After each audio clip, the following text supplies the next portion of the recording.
भगवान शिव जब दूल्हा बने तो कहते हैं शिव ही शंभुगन करहि सिंगारा, जटा मुकुट अहि मोर सवारा। भगवान शिव जी का श्रृंगार कैसा है?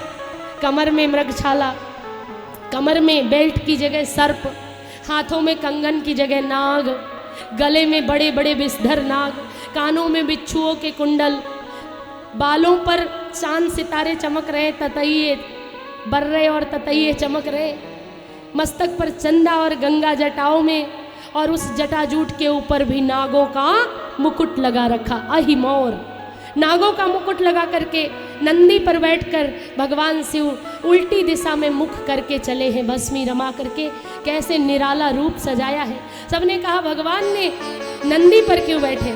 अगर शादी होती, किसी की विवाह होती है, तो जिसके पास साइकिल है वो भी कार मांग लेता है एक दिन के लिए। तो भगवान शिव से कहा सब शिष्यों ने, सब भक्तों ने कि शिव जी आप भी किसी का रथ मांग लो, किसी की गाड़ी मांग लो, नंदी पर जाओगे। तो शिव जी कहने लगे जो मांग कर बर बनते हैं वो थोड़े ही दिन बाद बराबर हो जाते हैं, इसलिए हम मांग कर बर नहीं बनेंगे, हम तो हमेशा बर बने रहना चाहते हैं। वर का अर्थ होता है श्रेष्ठ, इसलिए मांगी हुई चीज़ नहीं ले जाएंगे, हम अपना नंदी ही ले जाएंगे। और बता दूं माताओं, नंदी जो है किसका प्रतीक है?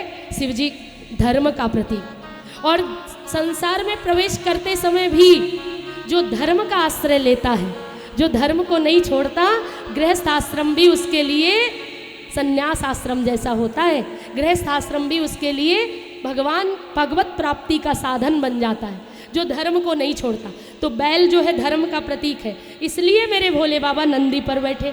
बोले नंदी पर बैठे यहाँ तक तो ठीक था, उल्टी तरफ मुंह क्यों किया और सर्पों का मुकुट क्यों लगाया?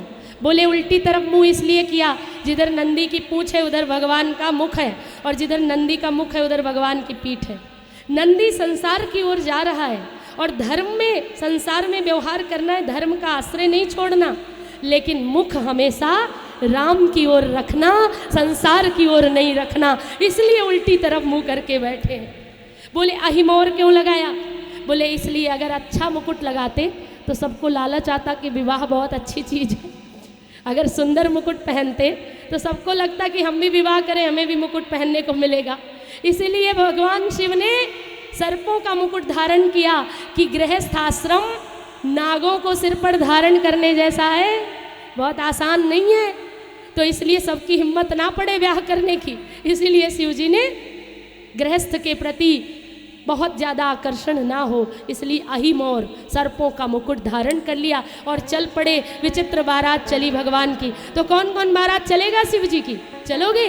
और बारात जब हिमांचल नगरी के निकट आई तो विडर चले वाहन सब भागे, डर डर कर सब भागे। जो आरती की थाल लेकर आई थी मैया, वह भी मूर्छित हो गई, और मैना माता भी मूर्छित हो गई। तो फिर क्या हुआ? बच्चे भाग भाग कर जा रहे, और भूत प्रेत पिशाचों की बारात, क्योंकि सारे बाराती पहले चले गए, ऐसे दूल्हे को देखकर वहाँ कौन स्वागत करेगा? तो जो होशियार लोग होते हैं ना बाराती, वो पहले ही पहुँच जाते हैं अपना स्वागत कराने। तो विष्णु जी, ब्रह्मा जी, इंद्र, अग्निदेव, वरुण देव, ये सब पहले ही पहुँच गए। बाद में दूल्हे को देखकर कुछ खाने पीने को मिले ना मिले, तो इसलिए रथ ले लेकर पहले भगवान अकेले। कहते हैं बर अनुहार बारात न भाई, हंसी करई हो पर पुरजाई। अब बर जब ऐसा है तो बारात भी इससे विचित्र होनी चाहिए।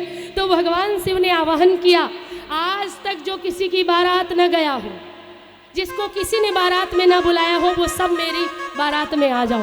तो भूत प्रेत वैताल पिशाच सब भगवान की बारात में चल पड़े। लूले लंगड़े कूबड़े, आड़े टेढ़े तिरछे, किसी की एक आंख नहीं, किसी की बहुत सारी आंखें, और किसी के एक भी हाथ नहीं, किसी के बहुत सारे हाथ।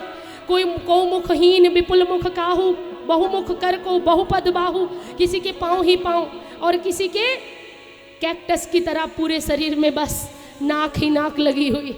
किसी के गर्दन नहीं, धड़ चला आ रहा है, और ड्रम जैसा धड़ चला रहा है, और आकर के जनवासे में बोला बताओ हम कहाँ रहें, हम कहाँ निवास करें। तो जनवासे वाले लोग बोले तुम्हें कौन रोक सकता है, जहाँ मर्जी वहाँ निवास करो, चले आ रहे।